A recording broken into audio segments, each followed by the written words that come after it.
اب وہ سارے کا سارا کریڈٹ پاکستان تحریک انصاف لے رہی ہے اور وہ سارے کا سارا ذمہ ہمارے کندھوں پہ ہے.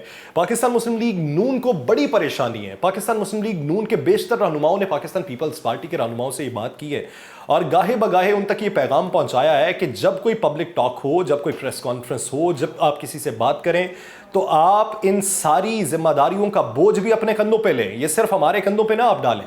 آپ یہ فیصلہ نہ کریں, آپ یہ نہ کہیں کہ پاکستان مسلم لیگ نون کے وزراؤں کے پاس اس وقت بڑی بڑی وزارتیں ہیں, ہمارے پاس تو کچھ نہیں ہے, جو فیصلے کیے انہوں نے کیے. ان کا یہ کہنا تھا کہ اگر اقتدار ملا ہے اور اقتدار کے نتیجے میں کوئی سیاسی ہمیں پسماندگی کا سامنا کرنا پڑتا ہے, سیاسی نفرت کا سامنا کرنا پڑتا ہے, تو وہ حصہ سب میں بٹنا چاہیے. پہلے بات یہ ہوتی تھی پاکستان تحریک انصاف کی حکومت جو ہے وہ بیساکھیوں پہ کھڑی ہے, یہ بیساکھیوں والی حکومت ہے, یہ زیادہ چل نہیں پائے گی. اس وقت سٹیک ہولڈرز کم تھے. پاکستان تحریک انصاف کی جو اتحادی جماعتیں تھیں ان کی تعداد کم تھی, اس لیے نظام چل رہا تھا. اب موجودہ صورتحال میں سٹیک ہولڈرز بہت زیادہ ہو گئے. اب بٹوارہ, یہاں پہ بٹوارے کے اوپر لڑائیاں شروع ہوئی ہیں. اب یہ ہے کہ دکان ہم نے چمکا لی ہے, جو پرانی دکان تھی اس کے ریٹ بھی کم تھے, اس کے جو حصہ دار تھے وہ بھی 4-5 تھے.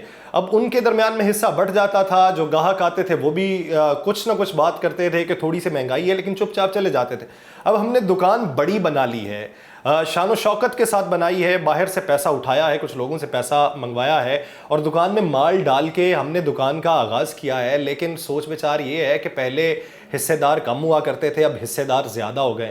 حصہ دار زیادہ ہوئے ہیں تو حصہ بھی کم آ رہا ہے, اس کے ساتھ ساتھ مال بھی اب مہنگا مل رہا ہے, تو بیچیں گے کیا, کھائیں گے کیا. اب اس سوچ بچار میں ہے. پھر ان کا یہ ہے کہ اگلی جو دکان بنانی ہے وہ ہم تمام حصہ داروں نے مل کے نہیں بنانی, دکان جو بنائیں گے وہ علیحدہ علیحدہ بنائیں گے.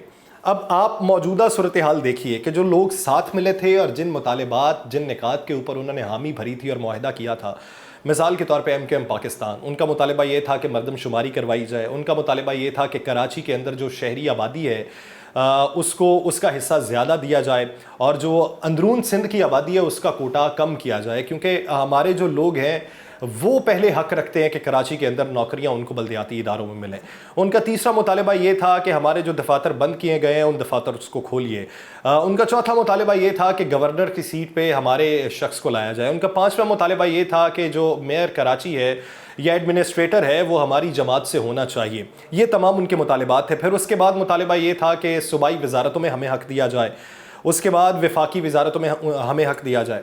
اب صوبائی اور وفاقی سطح پہ وزارتوں پہ تو حق ملے, K4 کے منصوبے کی بھی بات تھی.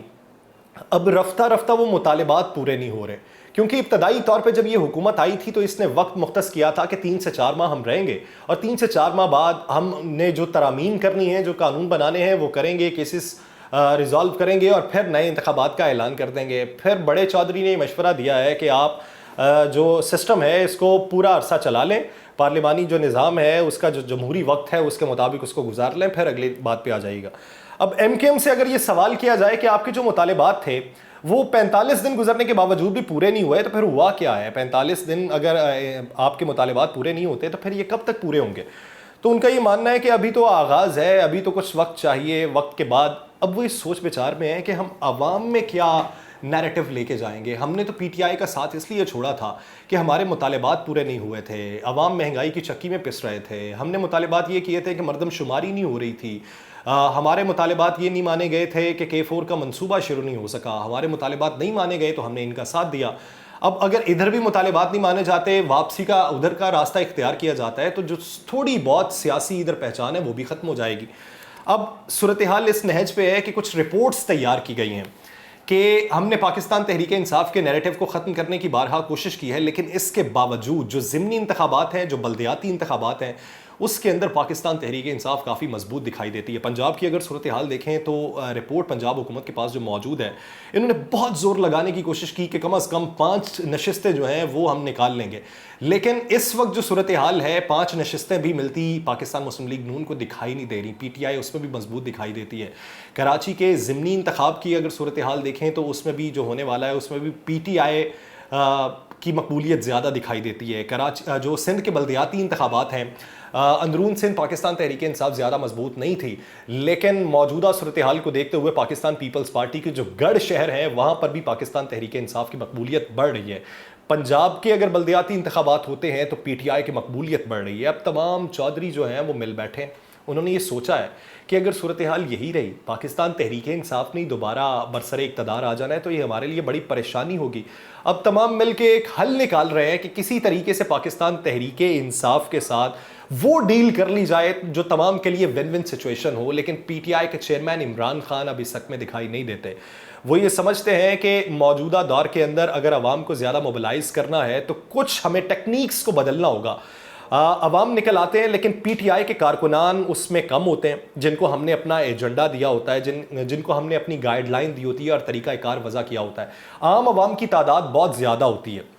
اب وہ عام عوام کو اس دائرے کے اندر لانا اور اسے منظم طریقے سے آگے بڑھانا, کیونکہ خدشہ یہ ہے کہ کوئی بھی بڑا اگر احتجاج ہوگا اس میں عوام کو نکالا جائے گا تو بہت سی تعداد عوام کی ایسی ہے جو دیگر پارٹی سے تو ہے لیکن ان کی ہمدردیاں اب آ کے پی ٹی آئی کے ساتھ ہو گئی ہیں. اگر وہ کوئی ایسا قدم اٹھاتے ہیں جو پی ٹی آئی کے سیاسی ساکھ کے مترادف ہوگا تو وہ پھر پی ٹی آئی کے نقصان میں جائے گا. اس لیے وہ میکانزم ایسا تشکیل دے رہے ہیں کہ کسی طریقے سے عوام کو ایک ایسے دائرے میں لایا جائے جس سے عام عوام جن کا تعلق دیگر پارٹی سے ہے اور وہ پی ٹی آئی میں آنا چاہتے ہیں وہ ایک منظم طریقے سے آگے بڑھیں اور پھر ایک کمپین کو لانچ کیا جائے. اب وہ کمپین کتنے عرصے میں لانچ ہوگی وہ تو وقت ہی بتائے گا, لیکن موجودہ صورتحال کے اندر پی ٹی آئی کی مقبولیت جو بڑھ رہی ہے وہ موجودہ حکمرانوں کے لیے پریشانی کا باعث ہے اور انہیں پریشانی سے نکلنے کا جدھر سے حل دکھائی دیتا تھا اب وہاں سے بھی کچھ اشارے ایسے مل رہے ہیں کہ جو بھی کرنا ہے اپنے سر پہ کیجئے. اب دیکھتے ہیں کہ اپنے سر پہ وہ کتنا عرصہ اقتدار پہ قابض رہتے ہیں. ناظرین مجھے دیجیے اجازت, اپنا خیال رکھیے گا,